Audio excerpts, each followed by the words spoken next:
sakral dan menawan. Sebuah kiasan yang dapat menggambarkan Pulau Dewata, Bali. Bali menjadi pulau dengan beragam keindahan yang diekspresikan melalui budaya dan benda yang disakralkan seperti senjata tradisional, keris.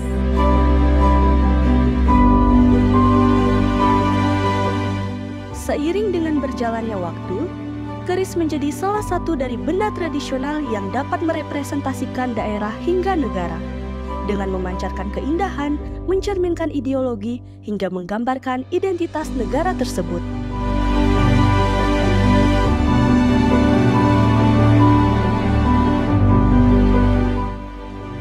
Saat ini, kami sedang dalam perjalanan menuju salah satu rumah pembuat keris Bali yang akan menjadi narasumber kami. Kalau kita berbicara keris sebenarnya kan tidak bisa hanya Bali saja ya. Dan karena keris ini adalah warisan budaya Nusantara. Jawa ada, di Bali ada, di Sulawesi ada, bahkan di daerah-daerah lain di seluruh Nusantara ini ada.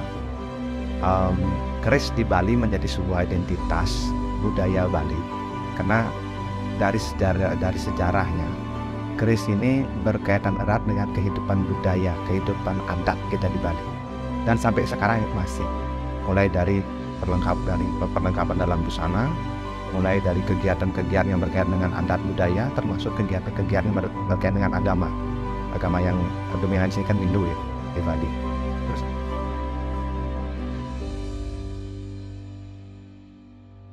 Sesempit itu kita melihat keris sebagai sebuah senjata ya, tetapi keris itu adalah sebuah bisa dikatakan lebih kepada sebuah identitas si pemiliknya. Jadi keris itu adalah perlambang identitas dari si pemiliknya. Tetapi di beberapa kejadian sejarah itu sempat keris dijadikan sebagai senjata tempur, senjata perang. Tetapi keris sebagai senjata perang itu hanya keluar pada saat terakhir, ketika senjata-senjata yang lain tidak mampu mengakhiri sebuah perang. Misalkan perang antara satu orang dengan orang yang lain, ketika senjata-senjata yang lain sudah tidak mampu, terakhir sekali baru keluar keris. Makanya keris lebih cenderung dia disebut sebagai benda budaya yang berkaitan dengan identitas bagi si pemegang. Untuk senjata mungkin bisa dikatakan sebagai sebuah insiden lah, kayak sejarah kita perang Puputan Badung, banyak sekali tetua-tetua kita yang gugur karena kerisnya, membawa keris.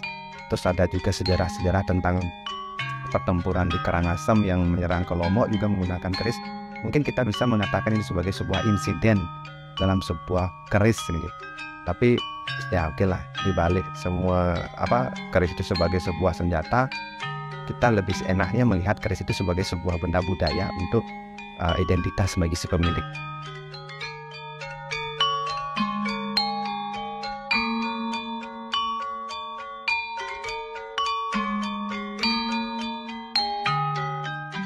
Keris Bali dan keris yang lain, perbedaannya itu mungkin bisa dilihat dari ukuran. Misalkan kita bandingkan dengan keris Jawa Jogja atau Solo ya. Keris Jogja atau Solo cenderung lebih ramping, lebih kecil, lebih pendek.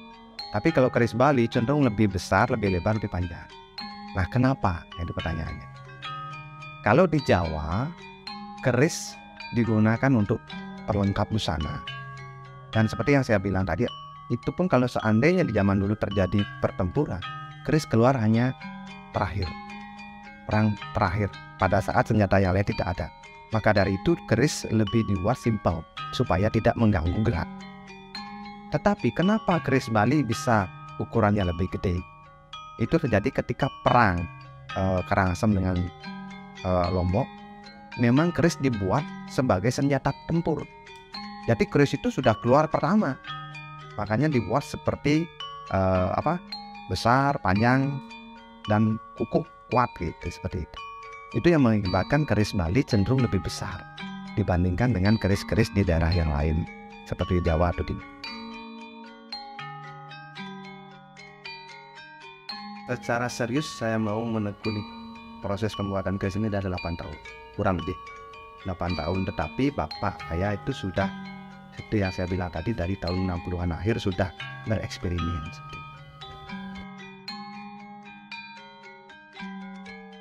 Kalau kami produksi ya, kalau proses pembuatan keris itu kami tidak memproduksi besar seperti itu. Saya lebih banyak melayani kebutuhan masyarakat ada, kebutuhan pura dan lain sebagainya. Kalaupun beberapa kolektor sempat memesan karya kami, misalkan ada yang dari Amerika ada, dari Belanda ada, dari Prancis ada, Malaysia, dan kalau kolektor-kolektor di daerah kita di Indonesia ada, dan Jakarta dan Sulawesi ada.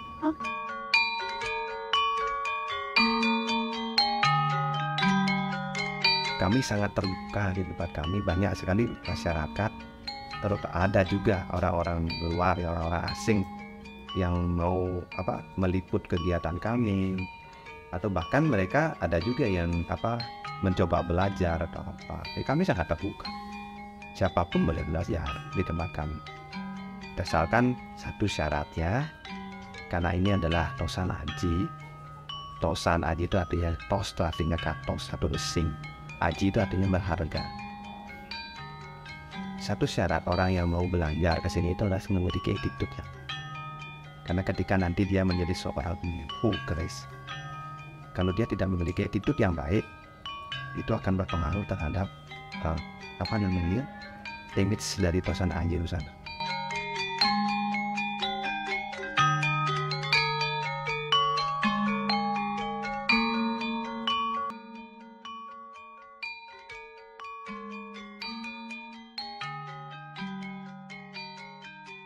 Keris menarik karena keris bagian dari budaya kita. Yang menarik di daerah kita atau dibilang di Bali ya, di Bali yang unik itu kan budaya. Selain budaya ada alat. Keris adalah bagian dari budaya kita. Dan kegiatan-kegiatan budaya banyak melibatkan keris. Dan perlu adik-adik ketahui bahwa keris ini sudah diakui UNESCO tahun 2000 sebagai warisan budaya. Adik-adik, keris ini abad ke-8 seni tempat lipat yang disebut sebagai tosan aji. Nanti saya jelaskan itu apa tosan aji. Ini sudah ditemukan di abad bisa dibayangkan di zaman itu dengan keterbatasan tetua-tetua kita itu sudah mampu menciptakan atau menghasilkan logam tempat lipat yang berkarakter lentur tapi tajam. Keris Bali dengan keunikan dan sejarah panjang yang menyertainya telah menarik perhatian warga asing untuk memiliki senjata tosan aji yang berasal dari Bali ini. Salah satu bukti kepopuleran keris Bali di kancah internasional adalah penemuan beberapa keris Bali di negara yaitu Israel dan juga Belanda oleh pelestari keris Bali yang salah satunya dilakukan oleh Bapak Komang Sudiarta. Terkait dengan berita yang kami temui mengenai keris Bali, kami memutuskan untuk pergi mewawancarai salah satu pelopor penggerak pelestarian keris Bali. Namanya, kalau keris itu adalah suatu benda selain senjata tajam, juga sebagai benda yang unik, menarik secara seni juga di sana ada, secara spiritual di sana juga ada, secara kekuasaan di sana juga ada. Karena keris itu adalah juga sebagai lambang kekuasaan, lambang identitas daripada penguasa juga. Seperti itu, makanya banyak keris-keris yang bergelar seperti yang waktu di Padepokan Badung itu adalah keris Kisingaparaga, ya seperti itu. Banyak ada keris-keris yang sejak zaman dulu itu sebagai suatu lambang kekuasaan dan juga sebagai tugas daripada raja diberikan kepada sang diberi tugas, dan legitimasinya familiar di dunia keris itu sejak kecil karena diwariskan oleh leluhur beberapa bilah keris, jadi sejak kecil sudah mengetahui. Tapi setelah saya merantau ke Sanur dan bersentuhan dengan dunia pariwisata, diawali dengan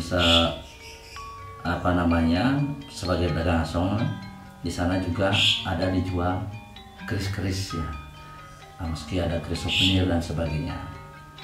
Dan di sanalah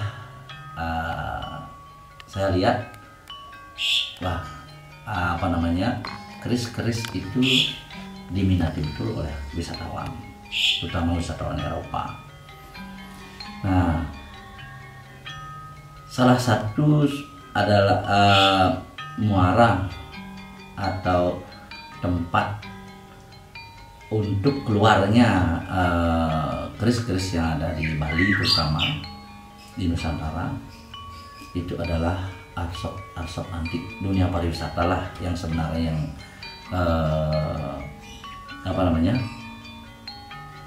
yang banyak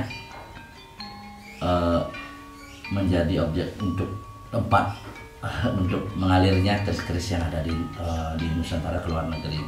Nah, itu awalnya saya peduli dengan warisan budaya leluhur yang ada di Luhung seperti ini, terutama keris ya. Nah, di sana awalnya saya mengenal juga yang lebih dekat dengan keris dan juga lika-liku perjalanannya ya, seperti itu, sehingga banyak yang keluar negeri larinya. Nah, di sana itu.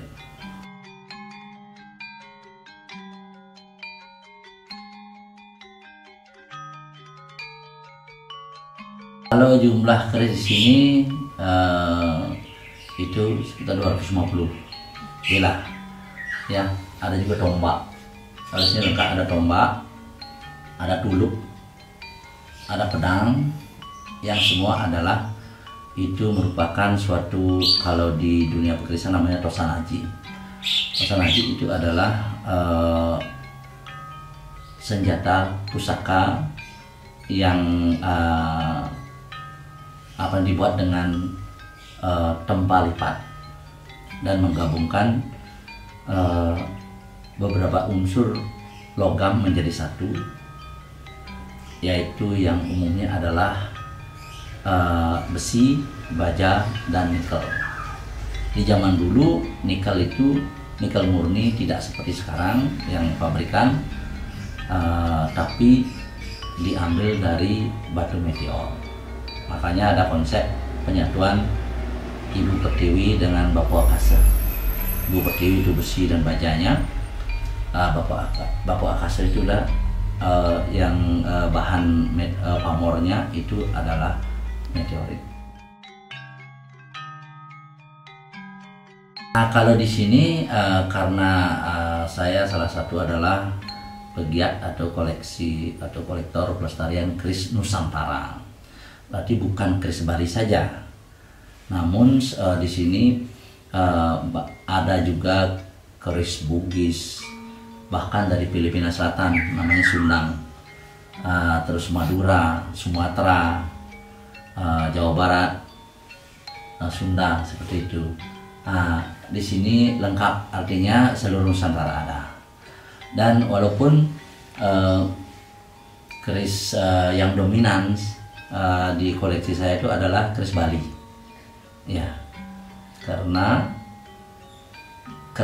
keris Bali itu sifatnya limited edition, ya, karena kerajaan di Bali tidak sebesar kerajaan di luar Bali, jadi kerisnya juga tidak sebanyak keris-keris dari luar Bali. Nah, itu yang membuat saya betul-betul tergugah untuk bagaimana melestarikan keris Bali yang lebih dominan, meski juga melestarikan keris-keris dari luar Bali itu sendiri.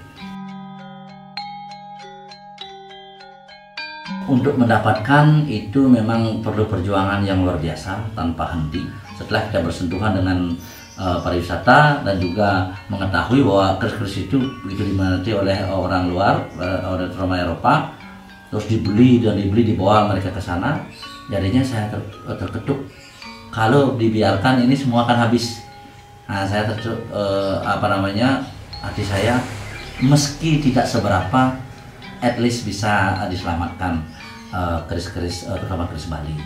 Nah, itu saya dapatkan dulu pada saat setelah SMA kuliah. Saya juga bahkan sampai nyicil keris, yaitu keris-keris itu didapatkan di galeri di sana saya beli, dan juga di penjual keris yang kira-kira tahun 90-an itu kan masih banyak sekali, terutama keris kuno masih banyak. Bahkan pada saat kuliah saya pun mengedidik keris. Nah itu kita sedikit demi sedikit dibayar, setelah lunas baru saya ambil. Nah setelah saya bekerja istilahnya tahun 2000, dari sanalah saya mulai berburu keris. Gaji saya hampir semua untuk untuk dibelikan keris demi untuk pelestarian warisan leluhur. Terus saya berburu sampai ke desa-desa, dimanapun saya kunjungi, saya kasih kartu nama. Seandainya ada yang jual keris, tolong hubungi saya. Juga di tempat-tempat pengepul keris, ada di Pintamani, di Singaraja, terus juga yang di seputaran Seminyak, Legian, itu kan banyak arshop antik.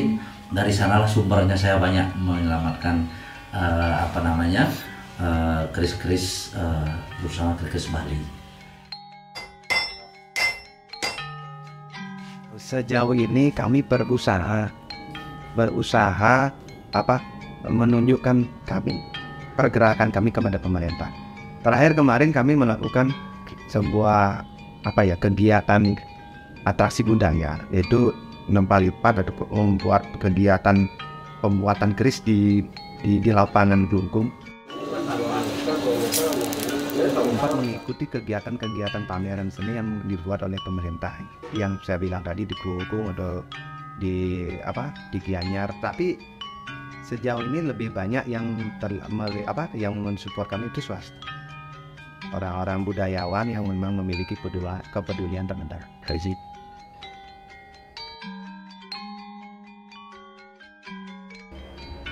Berbagai usaha termasuk pembentukan SNKI. SNKI itu adalah sebuah komunitas organisasi perkerisan nasional yang dibuat oleh pemerintah. Itu berusaha untuk melestarikan. Dan yang ada di daerah Solo, di Solo, Jawa Tengah, itu di isi Solo, itu sudah ada prodi perkerisan. Jadi mulai dari sana kita bisa melihat bahwa pemerintah memiliki perhatian yang serius terhadap pelestarian seni keris ini. Itu negara tempat di mana dikumpulkannya keris-keris Bali itu ada di Israel dan Belanda, Jerman. Itu yang kemarin saya selamatkan itu kebetulan itu orang Israel yang mempunyai galerinya, makanya dipulangkan dari Israel. Karena Indonesia tidak memiliki hubungan diplomatik dengan Israel, maka melalui Inggris dulu baru ke sini. Nah itu kemarin kita selamatkan keris Bali itu ada 52 wilah, 52 keris seperti itu. Nah itu 48 dari Israel dan sisanya dari Belanda.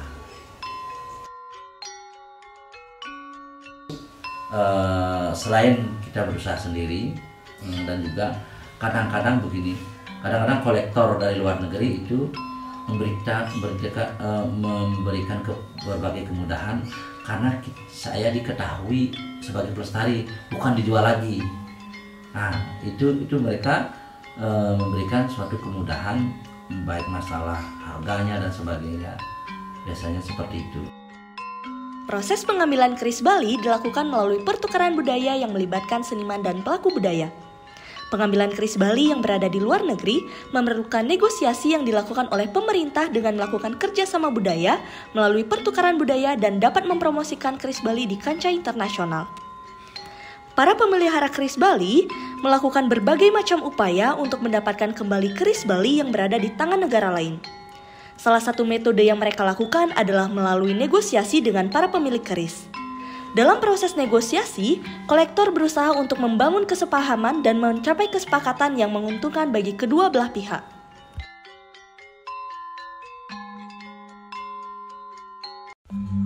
Untuk melengkapi informasi kami mengenai keris Bali, kami pun mengunjungi Dinas Kebudayaan Provinsi Bali.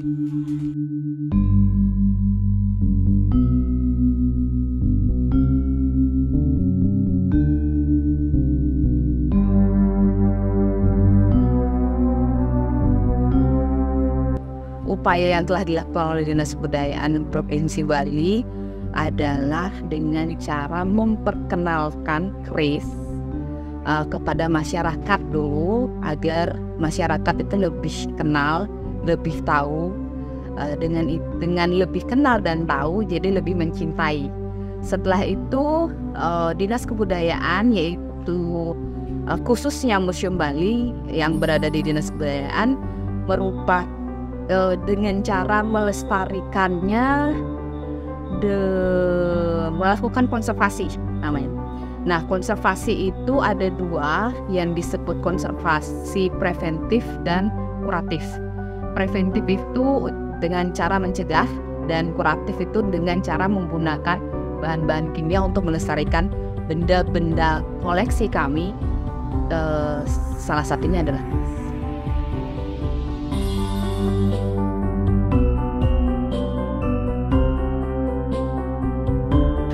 kalau saya pribadi mengapresiasi para kolektor dan menyambut baik. Jadi semakin banyak kolektor yang mengkoleksi, yang menyukai dan menyenangi keris, apalagi mendalami tentang keris, jadi membantu kami dalam pengelolaan dan melestarikan keris yang ada di Bali khususnya.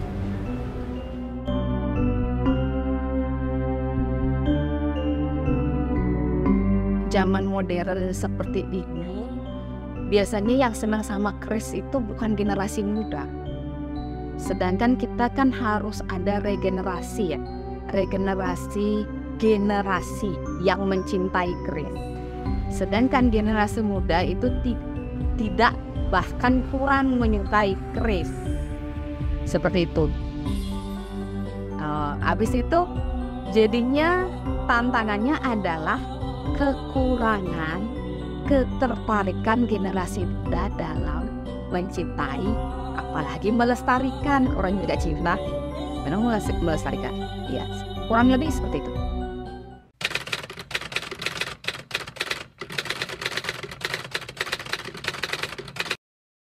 Bagi anak-anak muda ini ya, patutnya kita bangga bahwa keris itu adalah budaya kita, bukan budaya siapa, bukan budaya orang lain. Ini adalah budaya kita. Mari kita bersama-sama menjaga kelestariannya.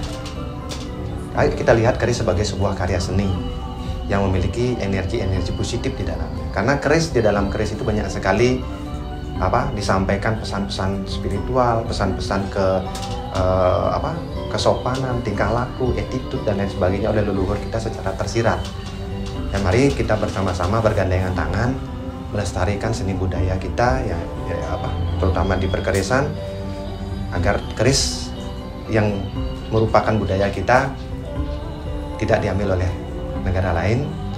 Dan kalau bisa mari kita lihat keris itu sebagai sebuah karya seni yang mengandung doa, bukan ada hal-hal yang aneh. Karena beberapa orang melihat keris dengan tanda kutip dilihat sebagai sesuatu yang aneh gitu. Tetapi kita sebagai anak muda, ayo melihat bahwa keris ini adalah karya seni. Rawat daripada warisan leluhur kita. Kalau tidak kita, siapa lagi? Nanti malah hati kita belajar di luar negeri, mereka pada justru lebih ahli dari kita nanti orang budaya kita hanya ke luar negeri yang bukan sebenarnya ibu dari budaya kita. Jadi harapannya dan pesannya kepada generasi muda adalah, dengan adanya museum keliling ini, semoga generasi muda lebih mencintai sejarah dan material atau hasil dari kebudayaan bangsa sendiri. Karena bangsa yang besar adalah bangsa yang cinta dengan sejarahnya dan tahu dengan sejarahnya. Itu.